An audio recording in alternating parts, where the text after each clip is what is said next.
What if I could save you or your children $100,000 plus? Hey guys, it's Bob Ferngren. In my heart, my desire, really it's my prayer, is to be able to help you if you're getting near 50s, 60s, 70s, or 80s. Live your best life. In other words, the second half of your life being significantly better than the first half of your life. Win the second half. So saving you 100,000 plus, that's probably plus or minus. And this is my opinion, just like everything coming out my mouth. Some of this is educated opinion, but I figure it's 100,000 on average. If you do in-state and out-of-state fees, you've got people, like I think it's well over 80% of people that went to school, got a degree, and never get a job in their degreed field. What does that mean? You made an investment to be XYZ.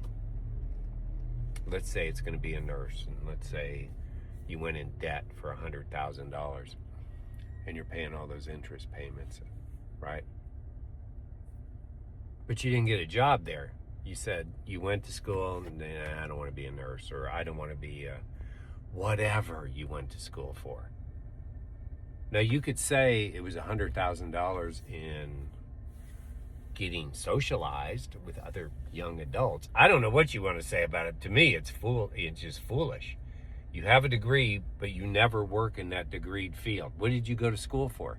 And now there's incredible proof that going to school doesn't really ultimately determine whether you're wealthy.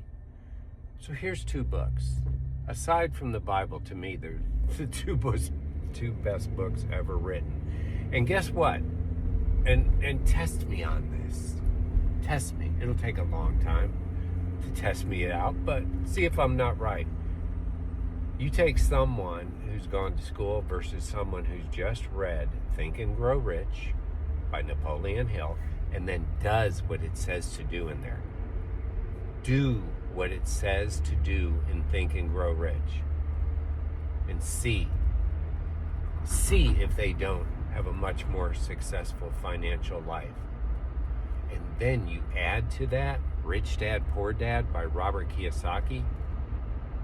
You take those two books, Rich Dad, Poor Dad and Think and Grow Rich, and you actually read them, do them, read them every year and do what it says, do what it says, do what it says. You're going to be way wealthier than the average person that went to college. Way, way, way wealthier. And now there's even proof that college isn't even the way to wealth anymore. It's ingenuity.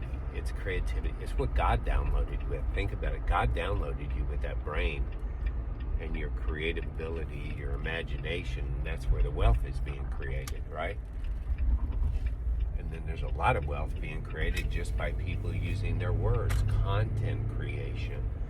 I don't think either one of those require a degree. I think people are ripped off. Now here's the issue that society faces.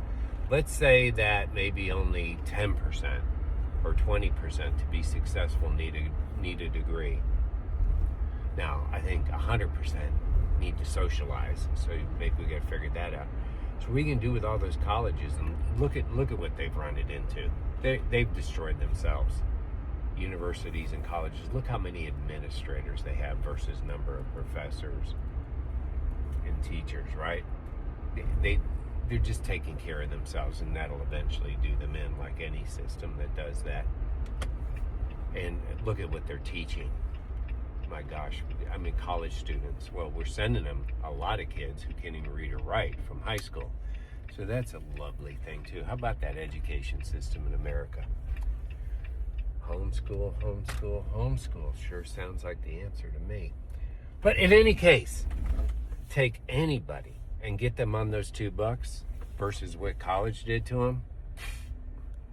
And I'm talking about doing. A lot of people read books but don't do what it says. They go, well, that's a really good idea, or they adapt one thing. I can't tell you I've adapted everything.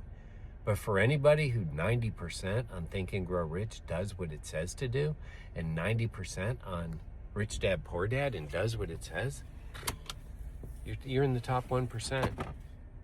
And the only percent higher than that is infinity, and it's accepting Jesus Christ as your personal Savior.